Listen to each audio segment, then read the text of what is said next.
Guys, welcome back to another video here in the channel. So, last week we received a very cool thing from our friends at Elegoo, and this is a little video to explain the cleaning process because I'm gonna be honest, I'm really ashamed of the setup that I had before. It was basically just a couple of buckets with isopropyl alcohol. So this is what we have now for ourselves. And this is what they sent me, the Mercury XS bundle, which is a wash and cure machine. You guys know that with resin 3D printers, you need to go through a cleaning process because the resin is toxic. It's not gonna make your skin fall off, but it's definitely a chemical that will generate irritation, and you need to properly clean it and dispose of it. So this is the very quick unboxing right here. It comes in a single box, but it's actually two devices that you're gonna be using. One of them is the cleaning station, and the other one is the wash or the curing station. So that bucket right there, this right here is the cleaning station. It has up to 7 liters of capacity. I actually fill it pretty much all the way up. You're gonna see that in just a few minutes. But yeah, this is filled with isopropyl alcohol or your cleaning a liquid of your choice. I know some people use things like green stuff or other not as toxic materials. I personally like to use alcohol, and you use the little basket there to place your sculpts. Now, one very cool thing that I like about this is that you can actually fit the whole build plate at the same time as well, and that way it cleans both the sculpt and the build plate at the same time. So both of them are the elements. This yellow one right here, that's the actual curing station that has this UV lamps as well as an extra UV flashlight that you can use to get into the difficult corners of your sculpt. Now, before we continue with the rest of the video, I just want to remind you guys that right now, if you're watching this in October 2024, we are having our special contest. It's called Creatures Unleashed. You can check the full stuff here on the YouTube channel, on the Discord, and you can participate to win one of the prizes. We have over, I think, $1,000 in the prize pool. It's going to be a very, very cool contest. We're already seeing some really cool stuff on our Discord. Make sure to check it out. Forward to assemble. Once you finish your sculpt, this is a quick time lapse of the Saturn here doing the printing. The setup is super easy. You just plug both elements into the same power outlet or the same power thing. It has 2 connections, and you plug in the little flashlight on the side of the curing station. Once you have this, you fill the bucket with, again, your pick or your substance of your choice, in this case isopropyl alcohol. Pro tip, go and find a chemical plant near you that sells this kind of chemicals. It's going to be way cheaper for big volume. I think that huge tank cost me $20 only, so it's really affordable. And that's it. As you can see, I'm missing a little bit more alcohol right there, and I fill it pretty much all the way to the top. This is a big print. It's 10 centimeters. You saw it there on the intro.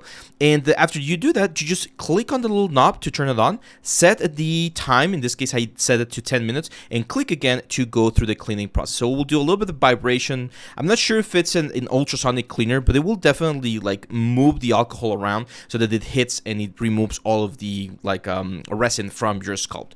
I think it did a pretty good job. Normally I get this sort of white spots with my traditional method of my buckets, so this one definitely gave me a better result. Right there, I'm just gonna remove the sculpt from the supports very quickly to jump onto the next stage. One thing that they do recommend, and this is very important, I recommend to keep your equipment clean, is to make sure that you let the alcohol dry up before you go into the curing station. Some people like to use compressed air or an air compressor to just remove all of the excess. I just let it sit for a couple of minutes for the alcohol to evaporate, and after that, we're ready to jump onto the curing station. So that's the curing station right there. As you can see, same principle. You click on the knob and you wait for this thing to finish. It will go through the whole process, and it has a UV light. Oh my god, sorry. It has a UV light that goes through the bottom, so it should hit pretty much 360 on your sculpt. However, I did see that it was a little bit difficult to get on some of the crevices. Sorry about that. You know it's not a video without me sneezing, right?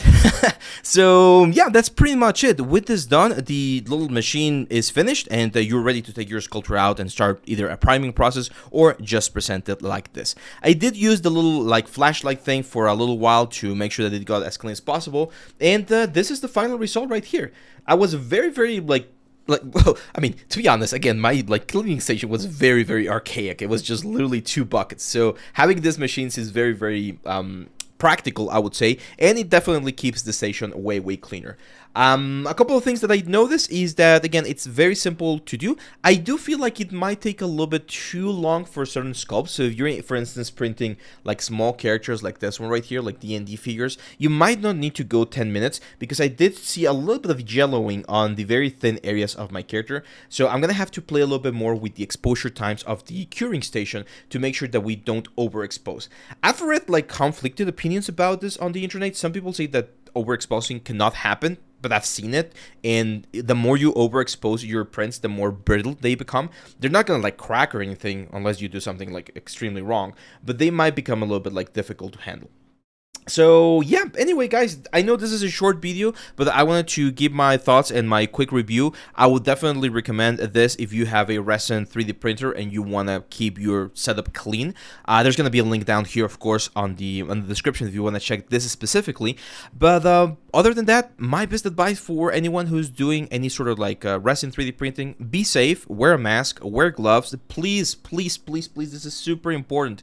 Do not use your 3D printers in common areas. You don't want to have your 3D printer on your bedroom. You don't want to have your 3D printer on the kitchen near like food and things like that. You don't want to have this near animals or near small kids, because even though it's not something that's just gonna like explode or something, it is very dangerous. Okay, these are dangerous chemicals. They can cause very like hard irritation on your skin. I've seen some people that develop like allergies to it, so you definitely want to be safe, guys. And I think this right here, these two elements are a good way to keep your stuff way safer. You don't get exposed, or you don't have to be moving it around to do the whole post-processing effects, and you're gonna get a nice ready print for your collection. So yeah, that's pretty much it, guys. I know this is a different kind of video, but I hope you liked it, and I hope this information has been useful for those of you who are on the fence about getting one of this, or you're thinking about doing resin 3D printing in the future. If you want to support the channel, of course, you know, you can like, share, subscribe, and check our premium courses in our site. And don't forget, always learning, always improving.